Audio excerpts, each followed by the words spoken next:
बिस्मिल्लाह welcome back lecture two PMP exam content outline PMBOK 7th edition का lecture 2 है। जैसे हमने पिछले लेक्चर में बताया था कि पीएमपी का ये एग्जाम जो आप देने वाले हैं वो उसका कंटेंट इन्होंने एक आउटलाइन डिजाइन किया जिसको पीएमपी एग्जाम कंटेंट आउटलाइन कहते हैं।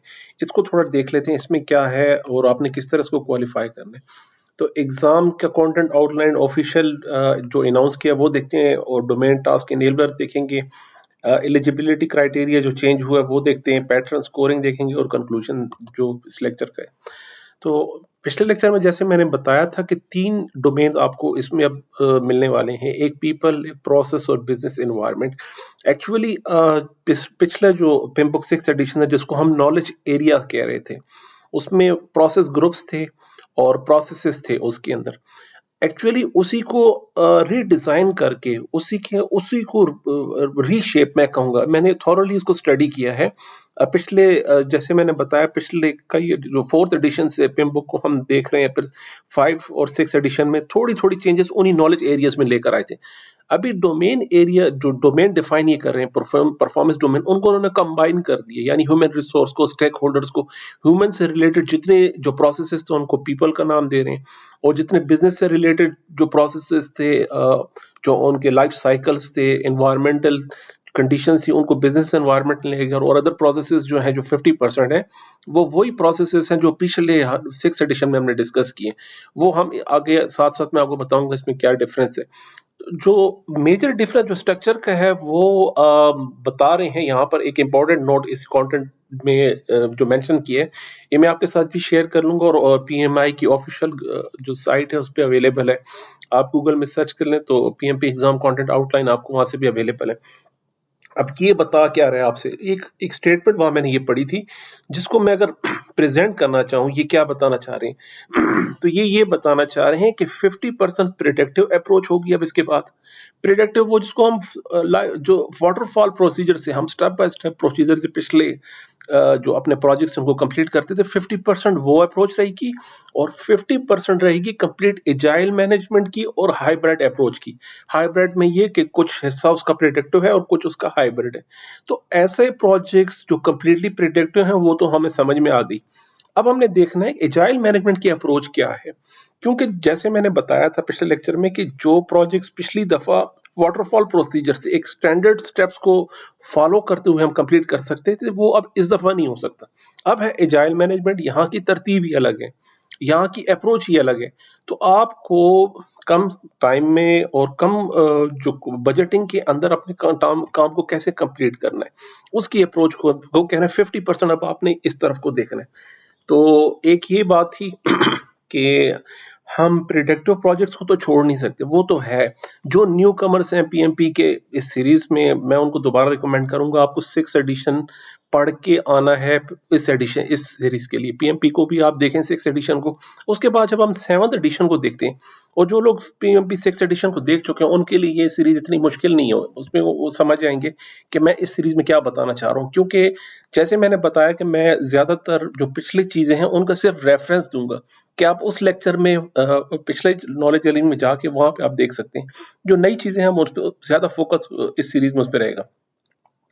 तो यहाँ पे 3 चीजें आपको देखने को मिलेंगी, एक डोमेन है, एक टास्क है और एक इनेबलर्स है। ये क्या होते हैं मैं आपको यहाँ बता देता हूँ कि कंटेंट में वो बता रहे हैं कि एक आपके पास टॉप लेवल डोमेन हो गई। डोमेन हमारे पास है, देखें पीपल फॉर एग्जांपल, हम कह रहे हैं कि ये पीपल है मेरे पास। तो जैसे वहां पे नॉलेज एरिया है, यहाँ पे अब डोमेन्स के नाम आ गए। फिर टास्क है कन्फ्लिक्ट, मैनेज कन्फ्लिक्ट है, लीड टीम है, सपोर्ट टीम परफॉर्मेंस, ये आपके टास्क है। अब प्रोजेक्ट मैनेजर ने करना क्या है, इनेबलर्स कैसे हैं, कन्फ्लिक्ट को कैसे मैनेज करना है, किस तरीके से, उसके इनेबलर्स या नीचे लिखे हुए हैं। जो पहले टूल टेक्निक्स का वर्ड यूज हो रहा था ना 6 एडिशन में, tool and technique, input, tool technique, output, उन टूल टेक्निक्स को यहाँ पे ये इनेबलर्स बता रहे हैं। ये आसान अल्फाज में आपको उन्हीं टूल टेक्निक्स को इन्होंने वर्ड दे दिया इनेबलर्स, और उसी का जो आउटपुट बनता था पिछले प्रोसेस को उनको ये दे रहे हैं टास्क। इसका नाम दे रहे हैं task 1, task 2, task 3 and so on. एक डोमेन में अलग टास्क है, अगले में अलग, ये सारे टास्क हम भी। तो हमारा फोकस इस सीरीज में ज्यादातर रहेगा इन टास्क पे और इनेबलर्स पे। कोई जो नई चीज आई है इसके अंदर कि पीपल तो यहाँ पर भी हैं और वहां पर भी थे, बिजनेस एनवायरनमेंट यहाँ पर भी है तो वहां पर भी थे, इसी तरह प्रोसेसेस वहां ज्यादा थे यहाँ पे कम है। फ्रेमवर्क को थोड़ा सा शफल करके रीशेप करके पिम्बुक 7th एडिशन को बनाया गया और डेफिनेटली इसके अंदर ऐसे इनेबलर्स रखे हैं जिनका ताल्लुक एजाइल मैनेजमेंट से।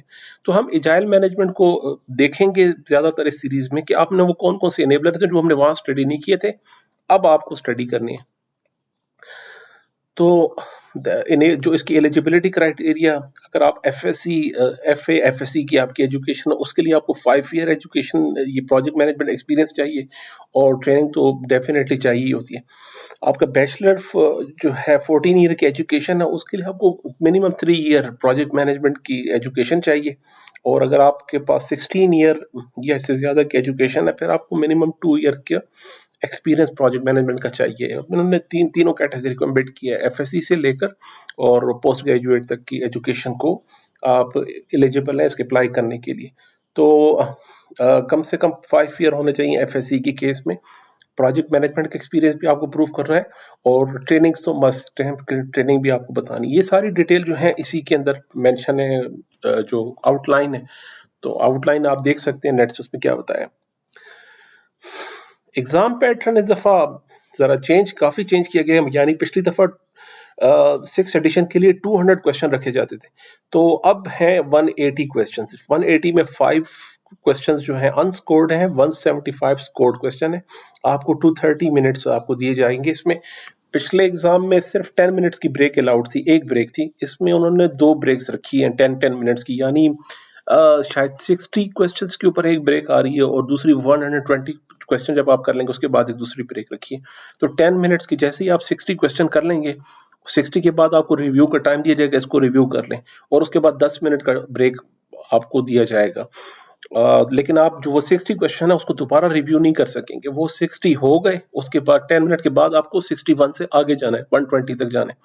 और जब तो दूसरी ब्रेक आएगी उसमें आपको रिव्यू का टाइम दिया जाएगा, रिव्यू करें और रिव्यू करने के बाद आप दोबारा उसको रिव्यू नहीं कर सकते। इसके अंदर जो क्वेश्चन है इस एग्जाम में वो उससे जरा डिफरेंट करती है। मल्टीपल चॉइस तो पहले थे, इस दफा मैचिंग क्वेश्चन आ रहे हैं, मल्टी रिस्पॉन्सेस भी आ रहे हैं, मोर देन वन आंसर, यानी रेडियो बटन के बजाय चेक लिस्ट है, 2-3 आंसर भी ठीक हो सकते हैं। आपके पास न्यूमेरिकल क्वेश्चन है, हॉटस्पॉट इस तरह के क्वेश्चन आ रहे हैं, इस तरह के भी होंगे, आपको सेलेक्ट करने सिनेरियो में। और फिलिंग द ब्लैंक्स भी है इस एग्जाम में। तो जो आउटलाइन मैंने डिस्कस कर लिया कि आपने रेफर, जो ज्यादा इंपॉर्टेंट चीज है वो आउटलाइन है, लेकिन आउटलाइन जो डिजाइन की गई है वो एक्चुअली आपको कह नहीं रहा, आपको नहीं नजर आएगा, लेकिन हम ये जहां से देख रहे हैं इसको, उन्हीं चीजों में एजाइल मैनेजमेंट को ऐड करके आपके लिए ये कंटेंट डिजाइन किया गया। तो कंटेंट भी आप देख लें, यही चीज इसमें डिस्कस की। मैं चाह रहा था कि इसके लिए अलग सी वीडियो बना के ना आपको समझा दूं कि इस कंटेंट में है क्या, तो आप खुद से भी उसको देख लीजिएगा, गो थ्रू कर लीजिएगा। ऐसी बात जो भूल गया मैं नहीं बता सका वो मेंशन है। तो थैंक यू सो मच, मिलते हैं नेक्स्ट लेक्चर में। अल्लाह हाफिज।